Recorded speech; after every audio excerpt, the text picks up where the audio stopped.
¿Y cómo ves ese punto de vista en relación al mundo moderno en que ya hay una diversidad de culturas moviéndose por el planeta? Entonces, Yo creo que es una responsabilidad personal de cada uno en descubrir la dieta que realmente nos sienta mejor.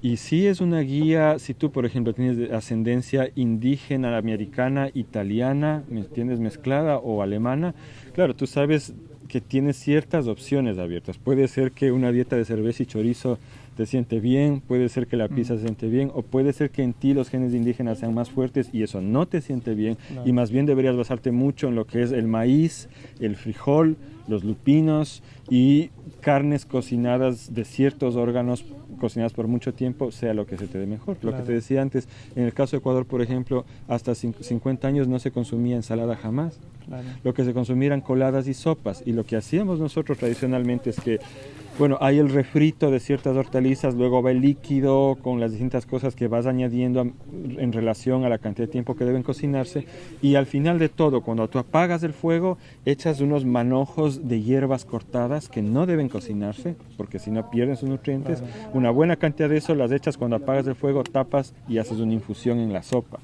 Al cabo de 10 minutos abres eso y lo sirves, y ahí está todo el nutriente. Claro.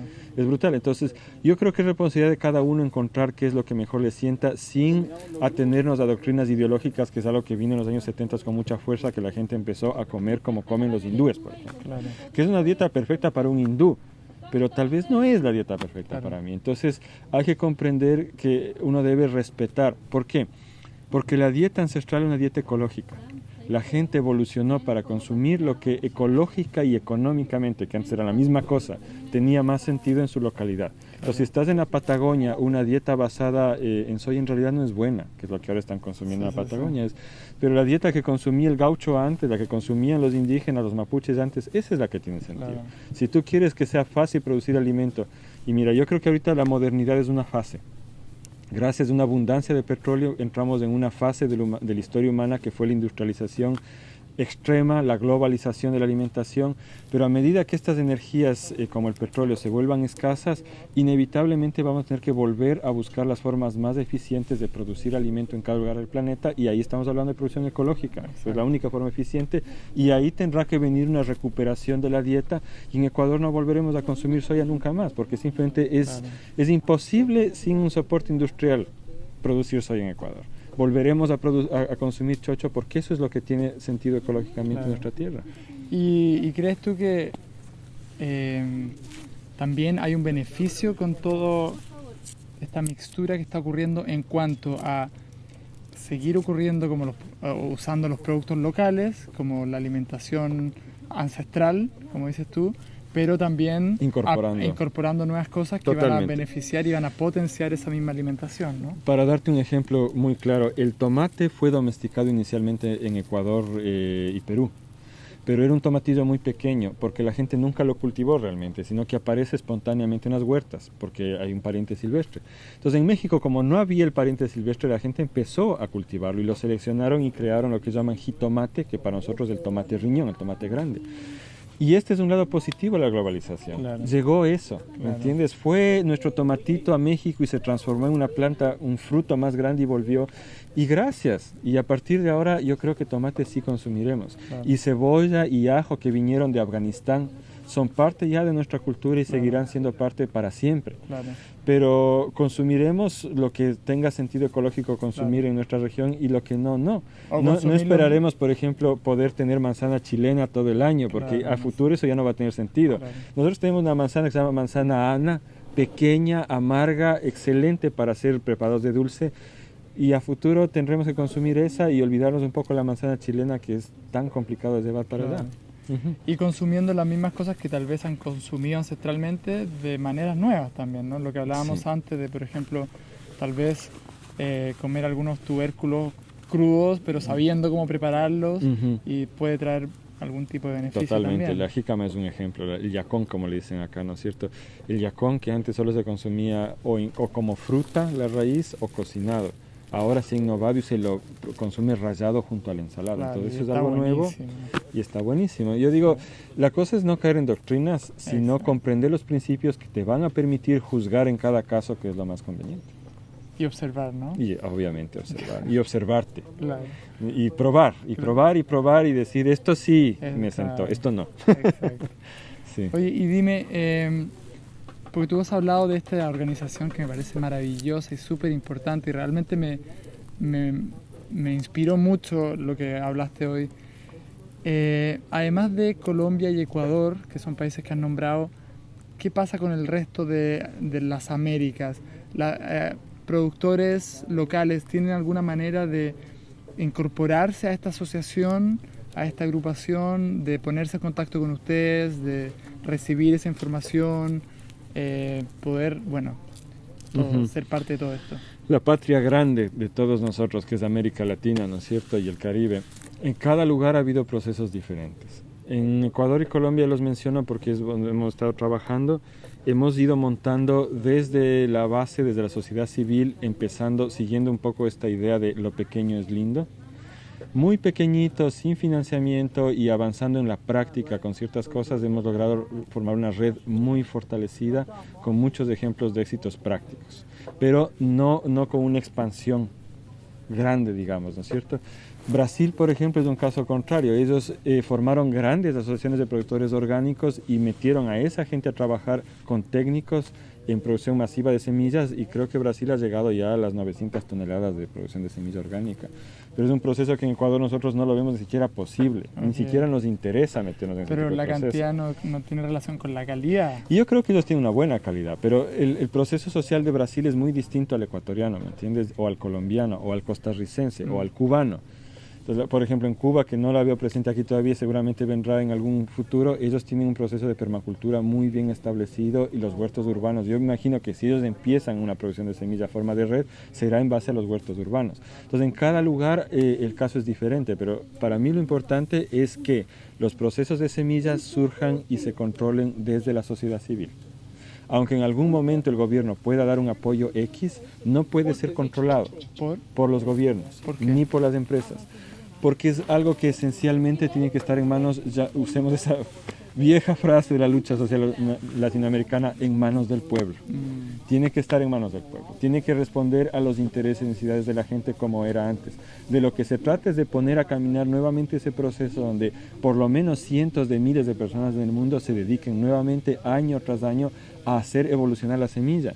La gente muchas veces no se da cuenta que la semilla no es una piedrita, no es un objeto de museo, no es que hay que preservarla tal cual es, con una pureza, sino que es un ente que está evolucionando constantemente. Claro. Y el peligro que vivimos ahora es que muy poca gente ahorita en el mundo se está dedicando a seguir evolucionando con la semilla, ¿me entiendes? Y hay que entender que pasa a ser más allá de un hobby, o sea, tiene una importancia tremenda. Tremenda. Y mira, nunca un grupo de técnicos en un laboratorio, por más dinero que tengan, va a reemplazar la labor de millones de personas seleccionando. Esa es una cosa. Y la otra es que quien trabaja en un laboratorio, ¿a qué intereses responde? Claro. Por más buena voluntad que tenga, ¿me entiendes? Puede ser un científico que está tratando de mejorar el maíz de acuerdo a X criterio, pero en realidad allá él necesita Y criterio, este necesita Z criterio, ¿me entiendes? Es la necesidad. No hay un criterio. Exacto, entonces por eso decimos que tiene que estar controlado por la sociedad civil. Claro. Y además que los criterios tienen que responder a las, o sea, más allá de las necesidades nutricionales, a la calidad de los suelos o diferencias geográficas, ¿no? Exacto, y ahí es que surge esta diversidad impresionante que tratamos de preservar, pero no es un preservar el pasado, es preservar la capacidad de crear los alimentos del futuro. Para nosotros que conocemos bien el tema, es gravísimo. O sea, ahorita la humanidad está en riesgo de no poder crear los alimentos del futuro, porque hemos dejado que un puñado de gente en un laboratorio en Holanda, en Estados Unidos, en Japón, sean quienes creen la semilla, el alimento que vamos a consumir todos. Entonces, el día de mañana, si tú no tienes el paquete químico, aquí no puedes sembrar esa semilla porque no va a funcionar. Claro. Entonces, no puede haber agroecología y no puede haber soberanía alimentaria si no hay un control civil de las semillas. Es la base de todo. ¿Y cómo ves el avance de eso contrapuesto a estas políticas globalizadas que quieren tomar Depende el del punto poder. de vista. Si hablamos de cantidad, simplemente estamos en una situación dramática donde las empresas están controlando lo que los gobiernos hacen respecto a las semillas, completamente hasta sus intereses, en una cosa que yo puedo solamente dominar como suicidio a largo plazo. Porque al final el gerente de una empresa es también un ser humano y Exacto. también come. Y esto es chistoso porque tenemos gente que conoce un poco más el medio, que ha entrevistado a los gerentes de empresas, y los gerentes de Monsanto, DuPont, etcétera, comen comida orgánica de semilla ancestral. Ridículo, Ellos no comen Claro. lo que le venden a la gente, ¿me entiendes? Claro. Entonces sí, en ese sentido estamos en una situación hiperdramática que la gente no es consciente. O sea, para darte una idea, en 50 años la humanidad ha perdido ya el 70% de la variedad de semillas que teníamos. Increíble. Es dramático. Pero al mismo tiempo, la respuesta que está surgiendo desde la base, desde la sociedad civil, es impresionante y es imparable.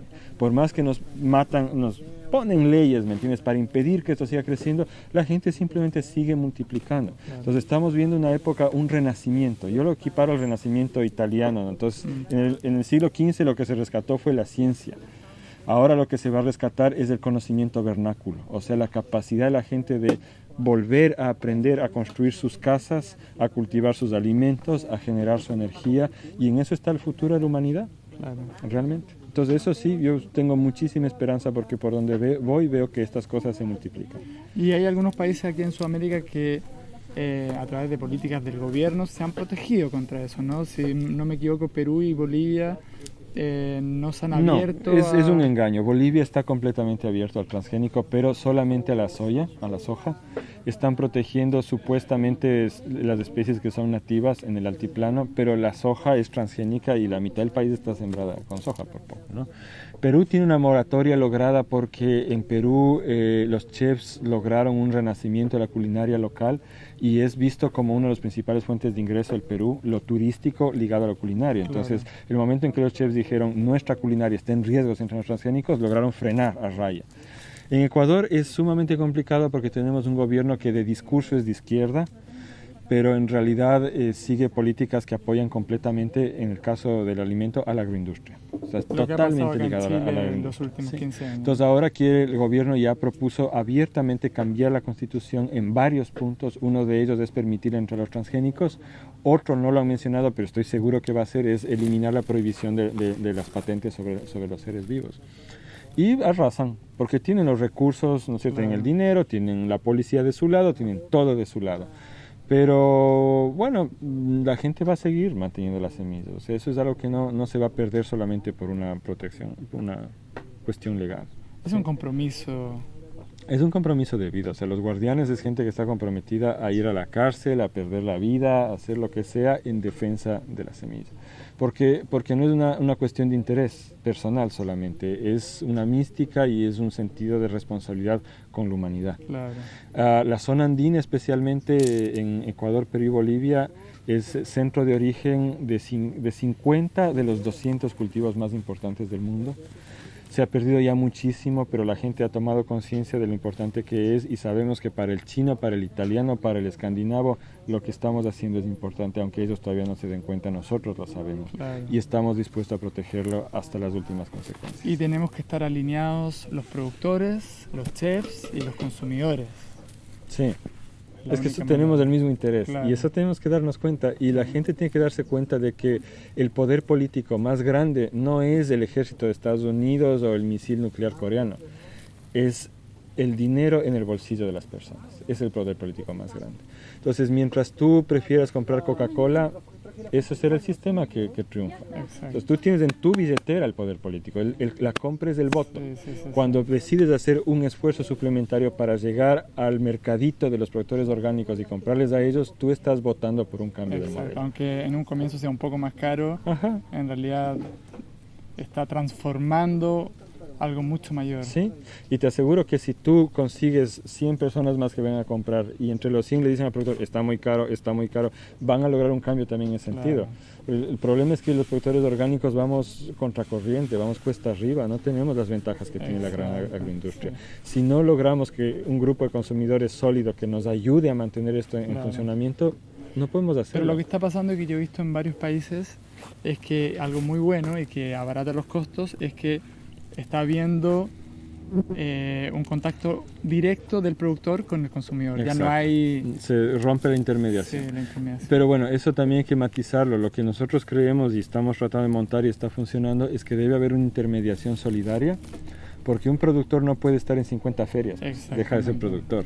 Entonces tiene que haber mecanismos que permitan, sí, a una tercera parte ganarse un sueldo, pero respondiendo a los intereses de los productores. Más o menos como formar una asociación, una cooperativa y contratar a alguien que administre y pagarle un sueldo para así que no suba de un 20% idealmente la parte que se quede en administración. Claro. Pero sobre todo el hecho de que ahora el intermediario solidario ya no va a responder al lucro personal, ya no va a jugar el productor contra el consumidor, sino que va a recibir un salario por facilitar un proceso de comercialización, dando la mayor cantidad posible al productor y permitiendo que el consumidor acceda con mayor facilidad al producto. Nosotros hemos demostrado que en realidad no tiene por qué ser de élite. Puede ser que en vez de costar 30 centavos de dólar la lechuga cueste 40 o 35, pero no tiene por qué costar $1. Claro. No tiene por qué costar 3 veces más, no tiene por qué. Claro. Entonces eso es lo que llamamos el precio justo, lograr un equilibrio entre lo que el consumidor puede pagar y lo que el productor requiere para poder producir. Y eso tiene que irse discutiendo caso a caso y es una cosa que irá variando a lo largo del tiempo. Claro. Bueno, hermano, muchísimas gracias. No hay por qué, ha sido un gusto. Un gusto conocerte. Igual. Estamos juntos. Sí, estamos juntos.